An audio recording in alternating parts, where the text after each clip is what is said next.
Et nous continuons notre série de réflexions sur les alliances et les rencontres que nous voyons dans la Bible depuis le début du livre de la Genèse. Nous avons vu l'alliance que Dieu a établie avec Adam et Ève, puis avec Noé, puis avec Abraham. Et puis ensuite, Abraham a eu un fils, Isaac.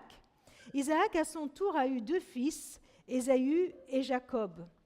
Je vous invite ce matin à voir cette alliance qui lie Dieu à Jacob. Ésaü et Jacob, deux jumeaux, et nous voyons déjà, même avant la sortie du ventre de leur mère, une compétition qui commençait à y avoir entre ces deux-là, une compétition qui a duré un certain temps. On va lire un texte qui se trouve dans Genèse au chapitre 28, les versets 10 à 22. Nous sommes dans une période charnière de la vie de Jacob. Il va quitter cette vie avec papa, maman, avec toute la famille, dans ce lieu où il a grandi, à Beersheba, pour aller vers Haran, pour trouver là-bas une femme et pour devenir à son tour père et avoir sa propre descendance. Voilà un moment charnière dans sa vie. Et pendant sa route, voilà ce qui se passe. Genèse 28, 10 à 22. Jacob quitta Beersheba pour se rendre à Haran. Il s'installa pour la nuit, là où le coucher du soleil l'avait surpris. Il prit une pierre pour la mettre sous sa tête et se coucha à cet endroit. Il fit un rêve. Une échelle était dressée sur la terre et son sommet atteignait le ciel. Des anges de Dieu y montaient et descendaient. Le Seigneur se tenait devant lui et lui disait : « Je suis le Seigneur, le Dieu de ton grand-père Abraham et le Dieu d'Isaac. La terre où tu es couché, je la donnerai à toi et à tes descendants.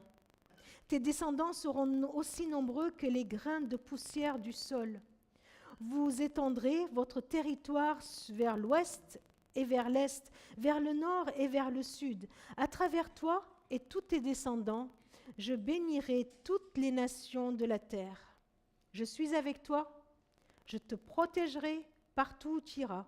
Je te ramènerai dans ce pays, je ne t'abandonnerai pas, et je ferai tout ce que je t'ai promis.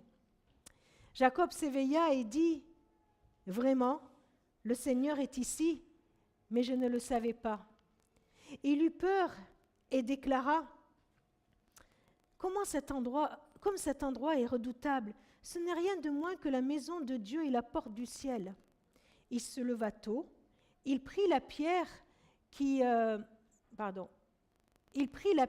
avait été sous sa tête, la dressa et versa de l'huile sur son sommet pour en faire une pierre sacrée. Il appela cet endroit Béthel, ce qui veut dire maison de Dieu. Auparavant, le nom de la localité était Luz. Jacob prononça ce vœu : « Si le Seigneur est avec moi et me protège sur ma route, s'il me donne de quoi manger et m'habiller, si je reviens sain et sauf chez mon père, alors le Seigneur sera mon Dieu. Cette pierre que j'ai dressée et consacrée sera une maison de Dieu, et c'est à lui que je donnerai le 10e de tout ce qu'il m'accordera. »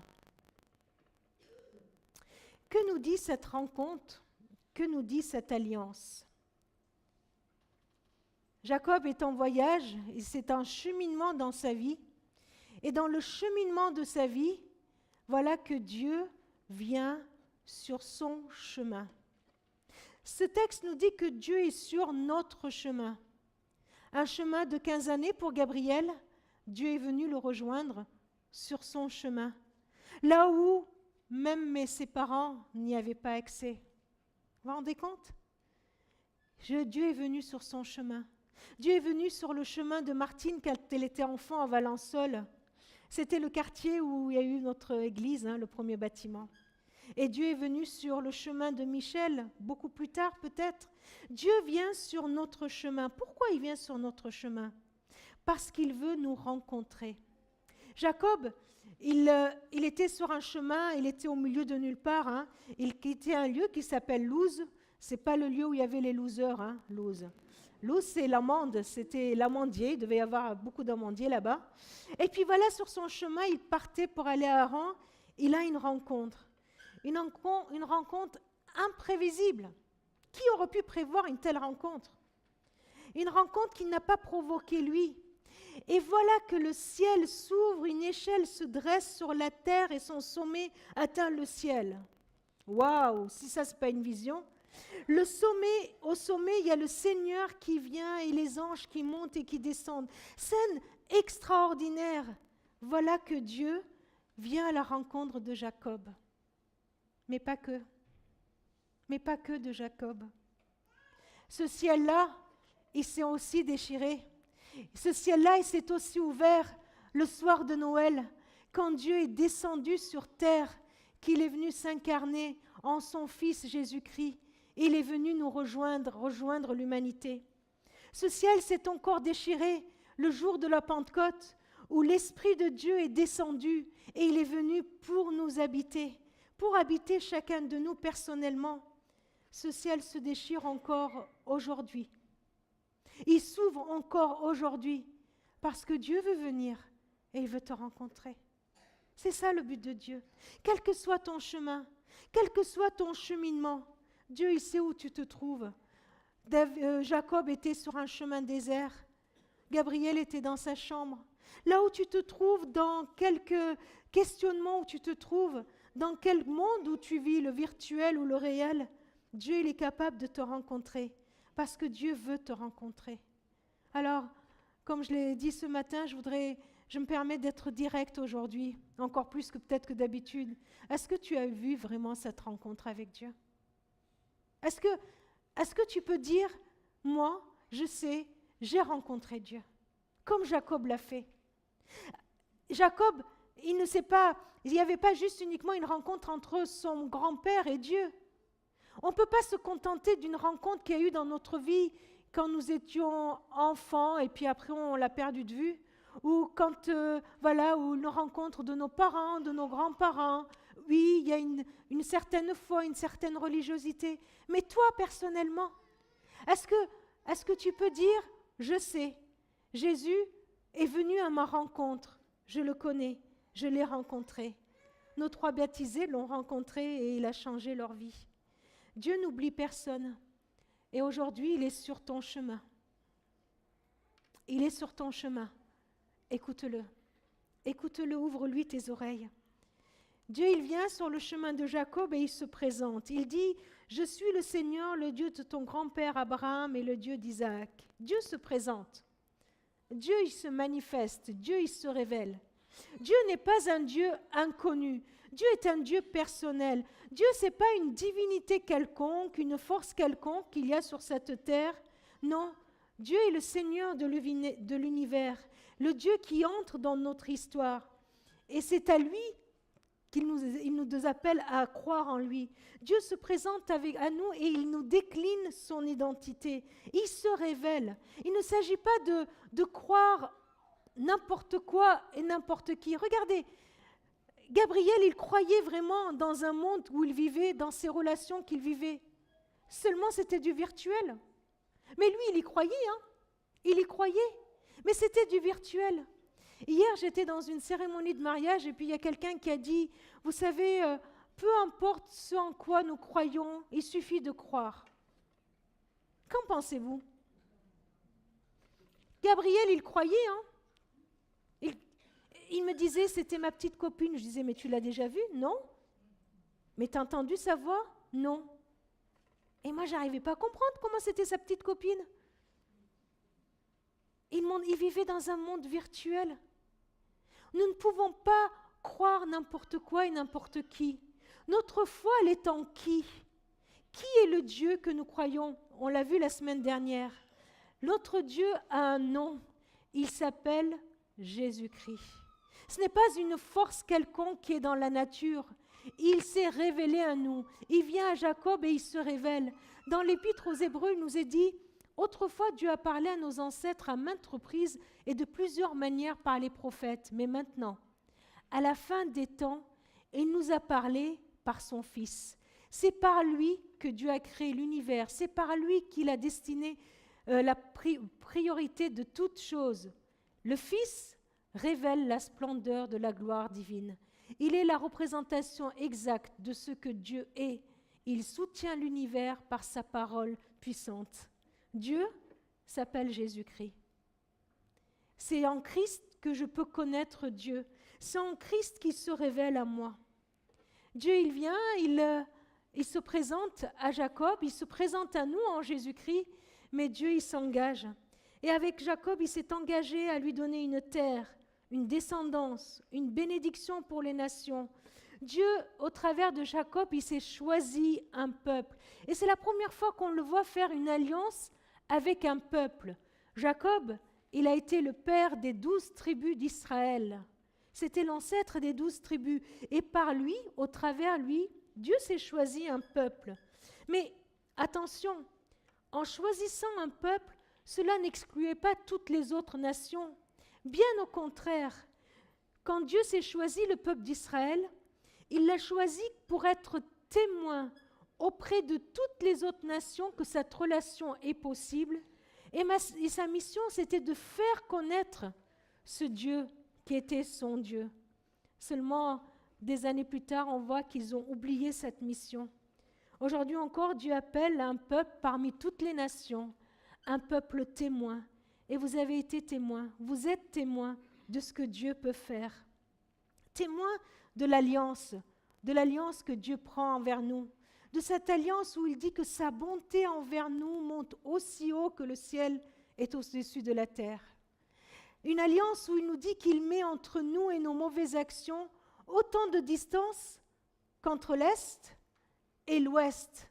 Un Seigneur qui aime ses fidèles comme un père qui aime ses enfants parce qu'il sait de quoi nous sommes formés. Il sait que nous sommes que poussière, il ne l'oublie pas.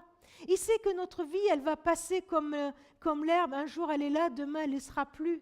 Il le sait, mais sa bonté envers nous, son alliance envers nous, son engagement envers nous durera toujours, depuis toujours et pour toujours. Sa loyauté, elle est acquise aux enfants de leurs enfants, s'ils respectent les règles de l'alliance et pensent à faire ce que Dieu a commandé. Voilà l'alliance de Dieu. Il s'engage envers nous dans sa bonté. La bonté de Dieu, c'est, on l'a vu avec les 17+, au dernier impact là, qu'ils nous ont fait, c'est l'amour en action.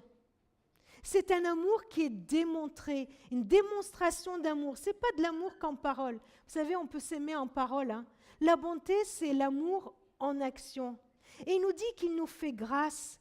Il ne veut pas que nos mauvaises actions, il ne veut pas que notre péché vienne alourdir notre vie, polluer notre quotidien et nous empêcher de donner accès à Dieu, à l'amour de Dieu. Alors, la grâce de Dieu est que Dieu vient, il prend tout cela, il prend nos manquements, notre faiblesse, notre incapacité d'aimer, notre incapacité de faire le bien, tout le mal que nous pensons, que nous faisons, il vient, il les prend et il nous en débarrasse, il nous en éloigne. Il l'éloigne autant que l'Est est loin de l'Ouest. Et comment il peut faire cela? Il le fait parce que ses bras ont été cloués à la croix. Il peut le faire parce que lui qui est descendu du ciel pour nous rejoindre, et la croix verticale nous l'indique, il est venu du ciel pour nous rejoindre. Il a donné sa vie. Il a donné sa vie pour que nous puissions vivre, pour que nous soyons pas obligés de mourir à cause de nos péchés, pour que nous ne soyons pas obligés de porter la punition que méritent nos péchés. Il a donné sa vie pour éloigner nos mauvaises actions de nous. Autant l'Est est loin de l'Ouest. Et alors, cette alliance qu'il nous offre, il nous dit, viens, entre dans cette alliance. Dieu s'engage envers nous. Dieu s'engage dans sa bonté envers nous. Dieu s'engage dans sa protection envers nous. Dieu s'engage à nous débarrasser de mauvaises actions. Il nous dit, viens dans cette alliance. Il nous offre cette alliance. Qu'allons-nous répondre? Nos 3 baptisés ont donné leur réponse. Et nous? Et vous? Qu'allons-nous répondre? Vous vous souvenez de la réponse de Jacob? Elle est bizarre quand même sa réponse, vous ne trouvez pas? Vous vous en souvenez? Écoutez ce qu'il a dit, je vais le relire. Si le Seigneur est avec moi et me protège sur ma route, s'il me donne de quoi manger et m'habiller, si je reviens sain et sauf chez mon Père, alors le Seigneur sera mon Dieu. Et cette pierre que j'ai dressée et consacrée sera une maison de Dieu. Et c'est à lui que je donnerai le 10e de tout ce qu'il m'accorde. Le gars, il est sur la route, là, il voit le ciel qui s'ouvre, l'échelle qui descend, Dieu qui vient, qui lui fait une promesse de fou, quoi. Il lui dit, je te protégerai, je serai avec toi, je te guiderai, je te donnerai tout ce dont tu as besoin. Et lui, qu'est-ce qu'il a à faire? Il y aurait juste de quoi se mettre à genoux devant Dieu, se mettre à genoux devant cette alliance, lui dire, mais Seigneur, je ne mérite pas tout ça. Je ne mérite pas tout ça et tu me donnes cela. Tu me proposes cette alliance, mais qui je suis pour que tu sois avec moi? Qui je suis pour que tu te révèles à moi? Qui je suis pour que tu viennes vers moi? Et au lieu de se mettre à genoux et d'adorer ce Dieu qui se révèle à lui, il vient et il lui dit, si tu es avec moi, si tu me donnes ce dont j'ai besoin, si tu me protèges, si, alors, je voudrais bien de toi comme mon Seigneur. Alors, je ferai de ce lieu un Béthel, la maison de Dieu. Quand j'ai lu ce texte, je me suis dit, mais c'est pas possible. Et puis je vous avoue que 2 secondes après, Dieu m'a dit, mais tu poses pas toi des si quand je te demande de me suivre? Et nos si à nous sont lesquels? Et je suis là, je dis, Seigneur, je veux m'engager pour toi, mais tu me promets de me bénir. Hein? Vous avez des si, vous? Si.